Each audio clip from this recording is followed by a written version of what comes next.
It's 11 p.m. Your phone lights up. A single notification, a baseless accusation, a blatant distortion of reality from someone you know all too well. Instantly, the blood rushes to your brain. Your ears ring. Heart rate spikes. Your fingers tremble over the keyboard.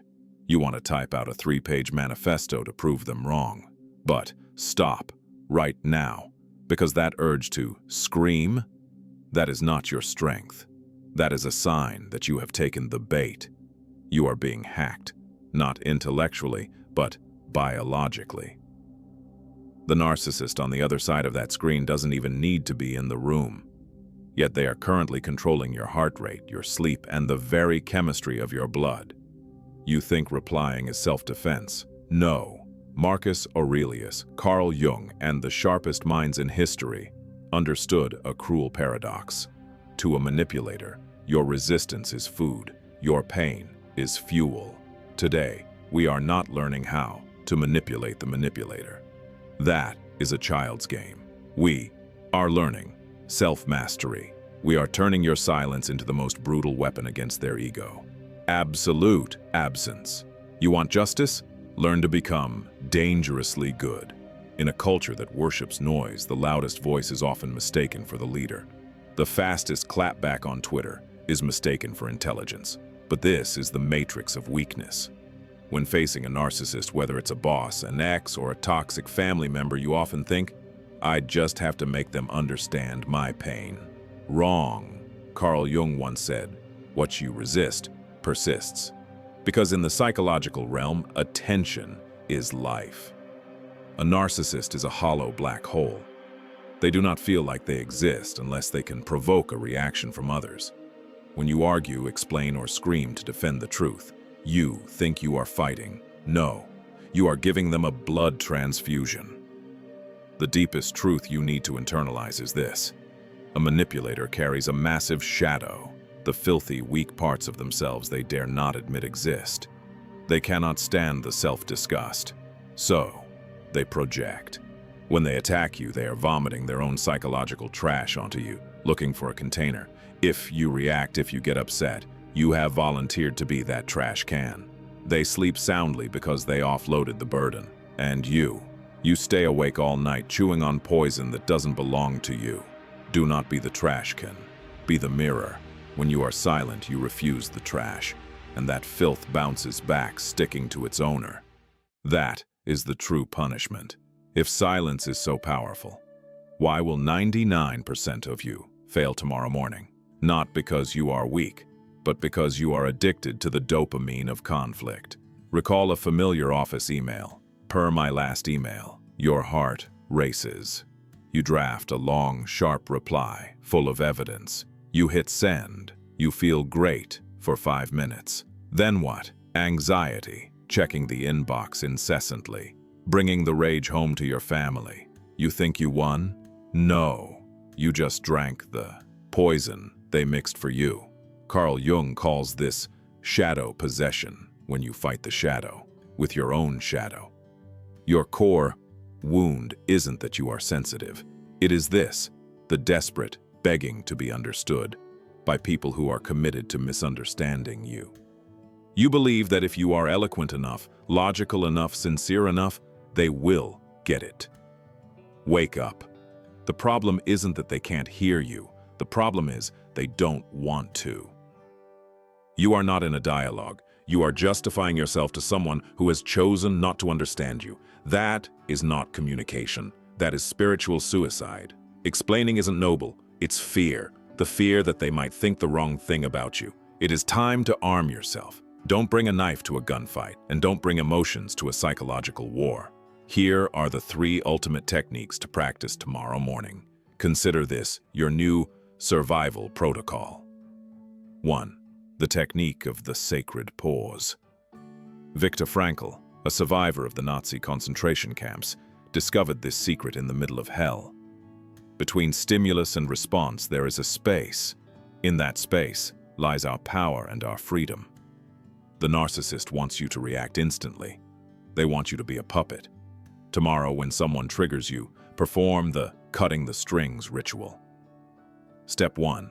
Shut your mouth. seriously. Press your lips together. Step 2.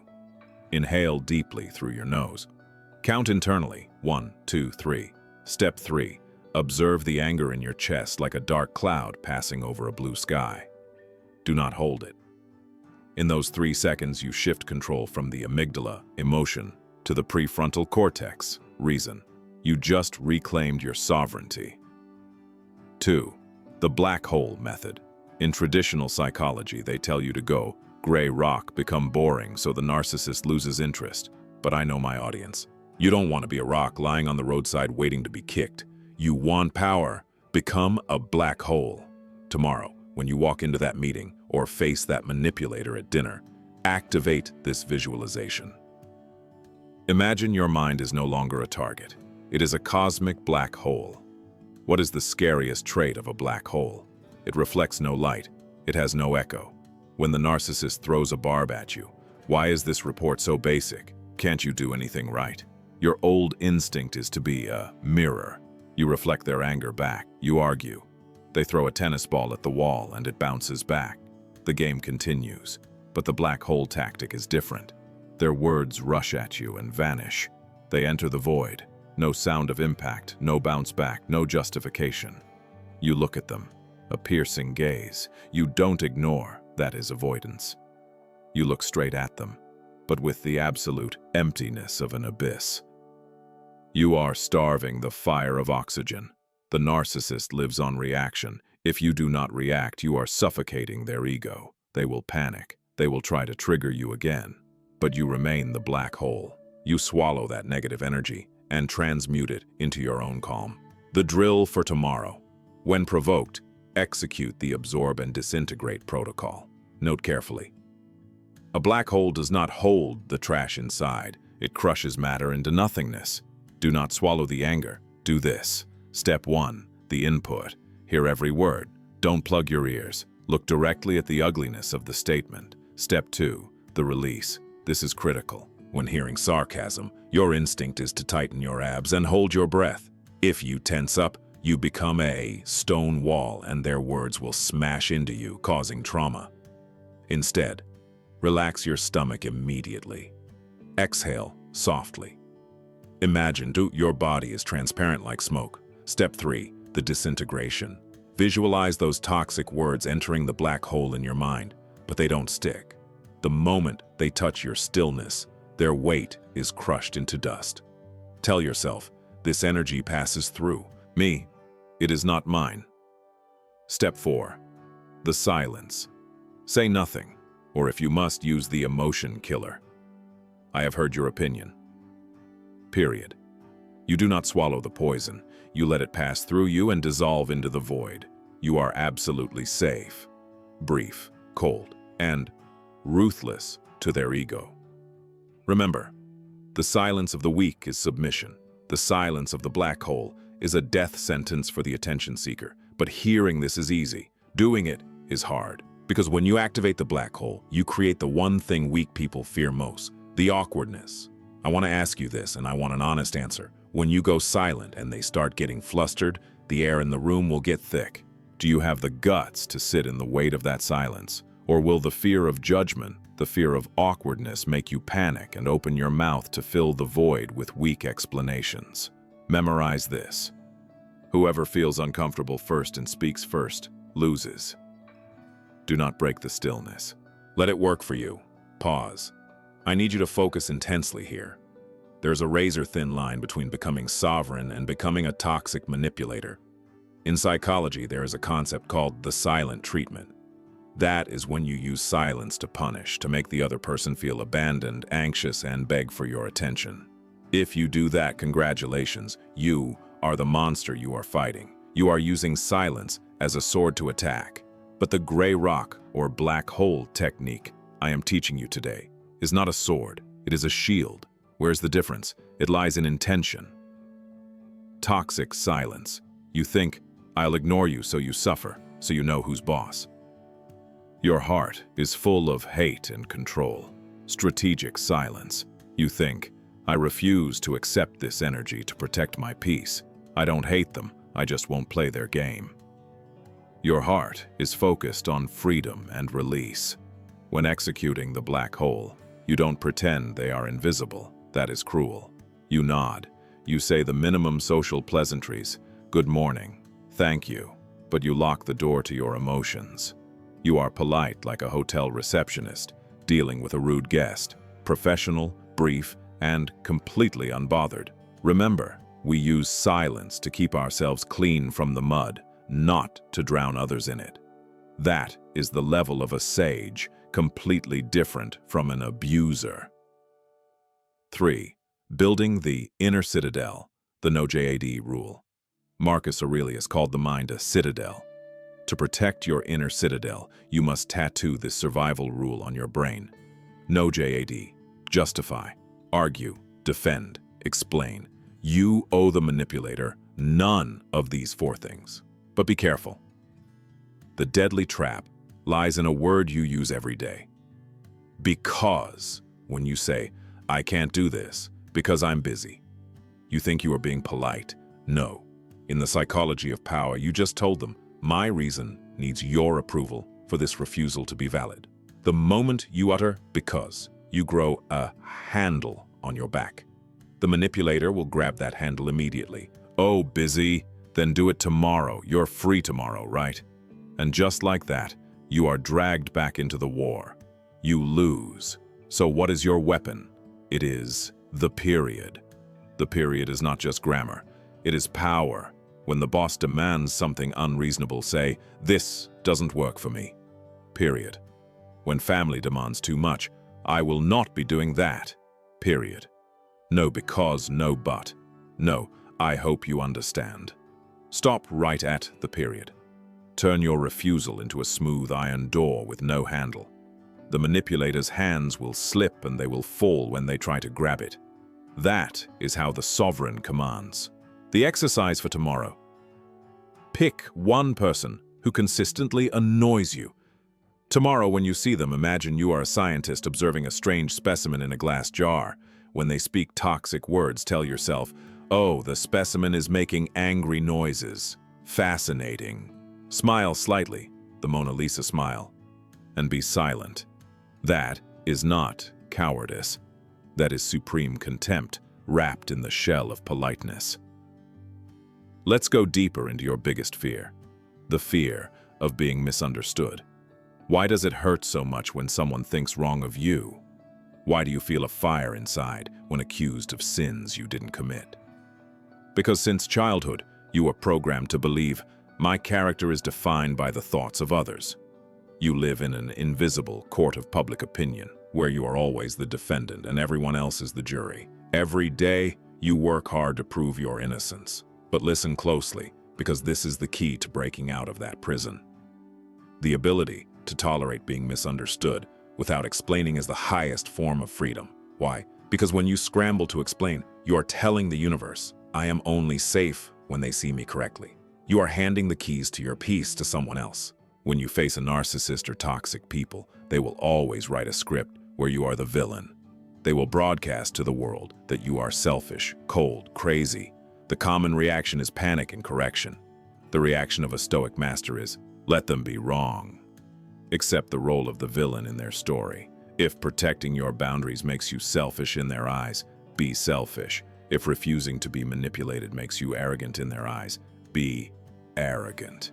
You do not need their permission to be a good person. Your truth needs no witnesses. The sun does not need applause to rise. Practice this mindset. I would rather be the villain in your distorted story than a slave in your control. When you dare to let others be wrong about you and your heart rate remains steady, that is when you truly master yourself. You have cut the final chain. You have become untouchable. That is not giving up. That is the arrogance of a king who needs no throne granted by the crowd. What do you fear most about silence? That they think you are wrong or facing the emptiness when the drama is gone? Before you close this video and step out there, I need to prepare you for a seismic shift. This path of silence and sovereignty comes with a price, but do not call it a loss. Call it the entry fee of freedom. When you stop reacting, when you stop providing emotional supply to those around you, They will not congratulate you. They will go mad, they will scream, call you cold, unfeeling, superior. Even people you thought were close will leave you one by one. But take a deep breath and view this through the eyes of a philosopher. This is not a collapse. This is cosmic housekeeping. Those relationships were never built on love. They were built on manipulation and your role as a victim. When you stand up, the stage collapses and the bad actors are forced to leave. The loneliness right now is not a punishment. It is a reward. It is clean, pure space granted by the universe so you can breathe, so you can live true to yourself, and to make room for those who truly deserve to enter. Do not fear the absence of the loud ones. Enjoy the symphony of peace. I know the biggest fear stopping you. You are afraid that if you stop pleasing people, if you stop reacting, you will be left all alone. But listen to me. Do not confuse loneliness with solitude. When the manipulators, the energy vampires, leave your life because they can no longer feed on you, do not call it a loss. Call it the cosmic cleansing. Imagine the sky after a violent storm. The wind stops screaming, the dark clouds vanish. The space becomes absolutely still, and the air is so fresh you can taste the sweetness. That is the state of your mind when toxic relationships disappear. Silence is not a penalty. It is a prize. It is a luxury you have been selling cheap to buy fake acceptance. Friedrich Nietzsche said a line that makes the weak shudder, but makes free souls weep with recognition. The higher we soar, the smaller we appear to those who cannot fly. When you fly up, you will see loneliness. Yes, but that loneliness is the purest filter. The universe is clearing the parasites from the garden of your soul to make room for sturdy oaks people who come to you for respect, not for exploitation. And do not think you will be alone forever. No, you are just in the frequency upgrade phase. Before, when you were weak, full of wounds and desperate for validation, you were like bleeding prey in the ocean. And naturally, that scent of blood only attracted sharks, those coming to tear you apart. But when you become a monolith, when you learn to love your own stillness, your magnetism changes. You no longer broadcast, "Please save me." You broadcast, "I am whole." At this point, the people entering your life will no longer be controllers or users. They will be allies. They are attracted by the light of your self-mastery, not by your wounds. This new relationship will not be based on codependency, where two people lean on each other to fill a void. It will be based on interdependence, like two oak trees standing side by side. Neither leans on the other to stand tall, but their roots underground interlock to weather the storm together. They will respect your silence like a sanctuary. They will cherish your boundaries as a standard of dignity. Those are the only relationships worth opening your garden gates for again. Be patient. People of the same frequency are on their way to you. So, do not choose to be a weak, naive, good person that anyone can trample. Choose to be a tamed monster. A person with enough claws to tear apart lies, enough words to cause damage, but who chooses silence out of compassion and wisdom. That is true virtue. That is the peak of being dangerous but good. If you are ready to pay the price for this freedom, if you are ready to turn your mind into an unmovable rock before the storms of life, don't just hit subscribe as an unconscious habit. Hit that subscribe button as an oath, a commitment to join the narrow path of those reclaiming the crown of self-rule. I am not looking for an audience. I am looking for allies on the Stoic journey. I will see you on the other side of silence.